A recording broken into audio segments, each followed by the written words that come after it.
A student at Georgetown University. She's a Democrat originally from New York, please. Good evening, Senator Sanders. My question is as follows. How can the United States go about repairing our relationship with allies like Canada after the second Trump administration? Well, I think there's going to have to be acknowledgement that what we stand for as a country is not to be the bully of the world. Again, as I mentioned earlier, the idea that you insult the prime minister, that you tell Canada they're going to become our 51st state, that you tell the people in Denmark, oh, by the way, we're taking Greenland away from you. This is outrageous. And what I would like us to be is a leader of the world based on our democracy as a model, based on our compassion, based on our work to fight climate change and help people all over the world transfer away from fossil fuel to sustainable energy so that we can save the planet. So that's a little bit what I like. Let me just ask you in terms of relationships, if the end result or the result in the next 90 days of these tariffs that the president has put on is lowering of tariffs by other nations against the U.S., will it have been worth it? If this brings them to the negotiating Nothing table? is worth it. Look, the isolation, how is it worth it? What is worth it when you have people that have been our neighbors and allies and friends for almost 200 years in Canada now distrusting the United States, our friends in the UK, throughout Europe distrusting the United States. We are becoming isolated from the rest of the world. So there's very little that I can see that would make it worth that. By the way, Grace's question was about what happens after Trump finishes his second term. But we got a lot of repair work to do. Oh, but you know what he said about a third term. Yeah. Do you think he's serious? Yeah, I do. I mean, I think you have somebody whose main function, what he wants is power and wealth for his oligarch friends. So nothing would surprise me about Trump. I want you to meet Jayan Chatterjee. He's a student at Georgetown University, originally from New York. He's a Democrat. Jayan, welcome.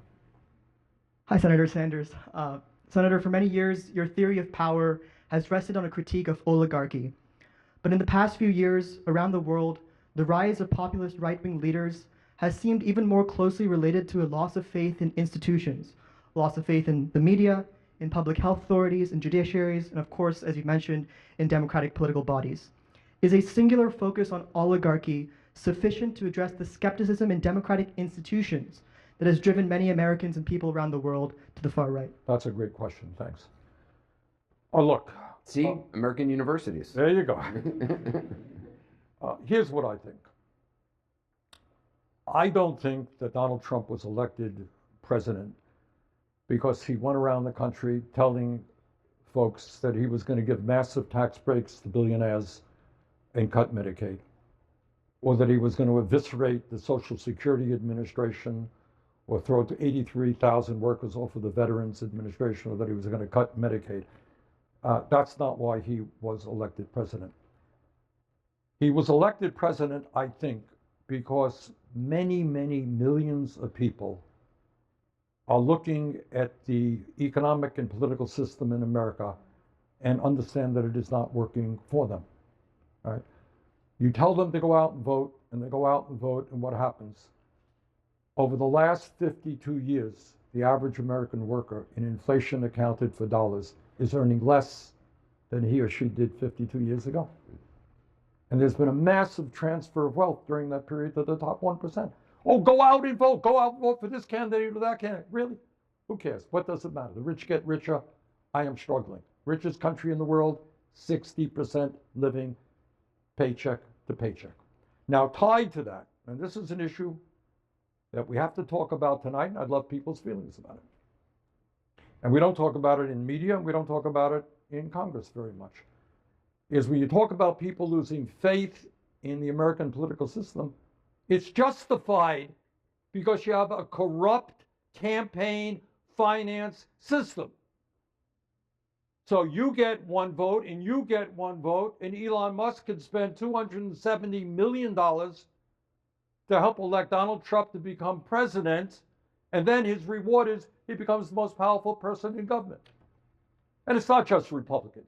You got Democratic billionaires heavily influencing what goes on in the Democratic Party. As I mentioned earlier, I feel very strongly that the United States government should not give another nickel to the Netanyahu extremist government that has killed 50,000 people in Gaza, wounded over 110,000 people. All right, that's my view. You may disagree with me.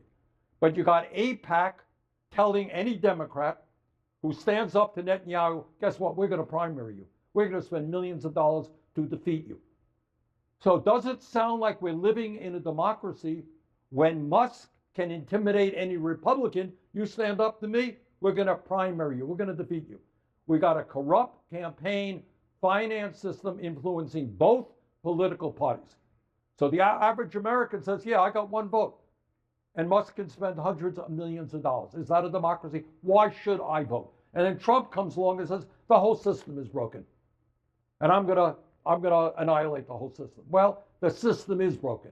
Our healthcare system is broken. No question about it. Our childcare system is broken. Our housing system is broken. Our campaign finance system is broken. Both political parties are dominated by big money interests. So people have a right to be angry. But our answer is to improve the situation, to create a vibrant democracy, to get big money out of the political process is an enormously important thing.